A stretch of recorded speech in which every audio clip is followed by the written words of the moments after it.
మీరు ఎక్కడ దాచుకుంటారో ఊహించలేరు. సీఎం రేవంత్ రెడ్డి గారికి మేము ఒకటే డిమాండ్ చేస్తున్నాము, మా యొక్క పెండింగ్లో ఉన్న స్కాలర్షిప్లు వెంటనే విడుదల చేయాలి.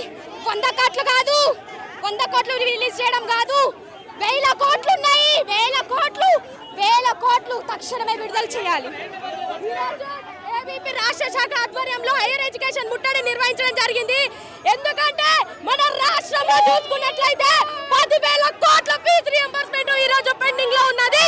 ఈ రోజు మన విద్యాశాఖ మంత్రి ఎవరైతే రేవంత్ రెడ్డి ఉన్నాడో ఏదైతే విద్యార్థి లోకంతో ఈ రోజు నువ్వు గద్దెనెక్కినవో, ఇదే ఫీజు రియంబర్స్మెంట్ స్కాలర్షిప్స్ విడుదల చేయకపోతే విద్యార్థి లోకం అంతా ఏకమై ఈ రోజు నీ గద్దె దింపని కూడా వెనుకడుగేయబోరని ఈ రోజు ఏబీపీ డిమాండ్ చేస్తుంది. పోలీసులు లాఠీ చార్జ్ చేస్తున్నా ఏమడిగినా పేద విద్యార్థులు రావాల్సిన 11,000 కోట్ల రూపాయలు అడిగినాం. అడ్మిషన్ సమయంలో పేదల నుండి పైసలు వసూలు చేస్తున్నాను అడిగినాం.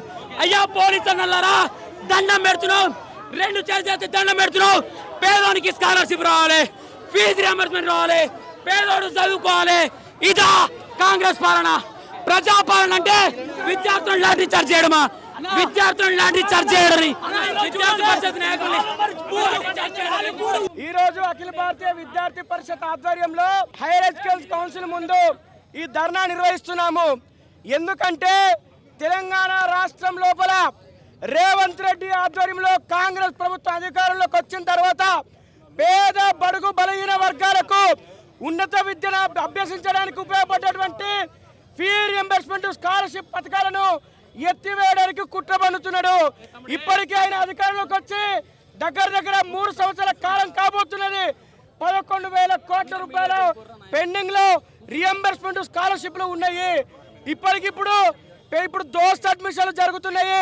దోస్త్ అడ్మిషన్లు జరుగుతుంటే గవర్నమెంట్ యూనివర్సిటీ కాలేజీలలో కూడా ఫీజులు మొత్తం విద్యార్థుల దగ్గర నుంచి వసూలు చేస్తున్నారు. దీనికి కారణం ప్రభుత్వం దగ్గర నుంచి, ఉన్నతాధికారుల దగ్గర నుంచి మీరు విద్యార్థుల దగ్గర నుంచి ఫీజు వసూలు చేయండి అని చెప్పేసి వాళ్ళకి స్పష్టమైనటువంటి ఆదేశాలు ఉన్నాయని చెప్పేసి ఏబీపీ ఆరోపిస్తున్నాయి. ఇప్పటికైనా ప్రభుత్వం పేద విద్యార్థులకు ఏదైతే రియంబర్స్మెంట్ ఉంటుందో అది యథావిధంగా పాత పద్ధతిలో కొనసాగించాలని చెప్పేసి ఏబీపీ డిమాండ్ చేస్తున్నది. వెంటనే బకాయిలను రిలీజ్ చేయాలి.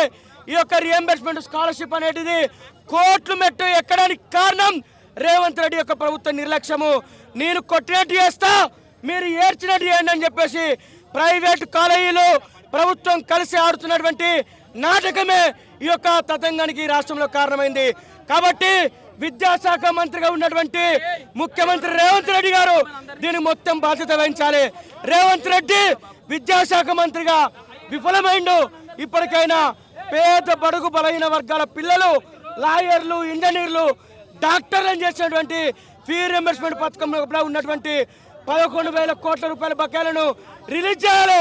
దోస్త్ అడ్మిషన్లు కానీ, ఇంజనీరింగ్ అడ్మిషన్లు కానీ, ఫార్మసీ అడ్మిషన్లు కానీ, లా అడ్మిషన్లు కానీ, ఏ అడ్మిషన్లు అయినా నయా పైసా తీసుకోకుండా అడ్మిషన్లు తీసుకోవాలి. రిపోర్టింగ్ చేయడానికి విద్యార్థులకు అవకాశం ఇవ్వాలని చెప్పేసి ఏబీ డిమాండ్ చేస్తూ ఉన్నది. లేకపోతే ఎక్కడికక్కడ ఈ యొక్క అడ్మిషన్ ప్రాసెస్ను అడ్డుకుంటాం. పేద విద్యార్థులకు గొంతుగా నిలబడతాం. వాళ్ళ హక్కు రావాల్సినటువంటి రియంబర్స్మెంట్ పొందే వరకు మేము వాళ్ళతో కొట్లాడుతామంటున్నాం. ఉద్యోగులకు 2,000 కోట్ల రూపాయలు వాళ్ళకు భయపడిచ్చిండా? మరి ఎందుకు విద్యార్థులకు 10,000 కోట్ల రూపాయలు ఇస్తలేడు?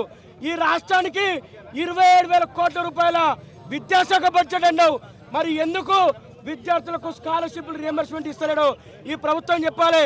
ఈ రాష్ట్ర బడ్జెట్లో 3,24,000 కోట్ల రూపాయల బడ్జెట్లో పట్టుమని 3% కూడా కాదు, 10,000 కోట్లు 11,000 కోట్లు అంటే ఎందుకు రిలీజ్ చేస్తున్నాయంటే దీళ్ళకెళ్ళి వాళ్ళకు రావాల్సినటువంటి 30% కమిషన్లు రావని చెప్పేసి ఈ యొక్క రియంబర్స్మెంట్ స్కాలర్షిప్ రిలీజ్ చేస్తలేరు.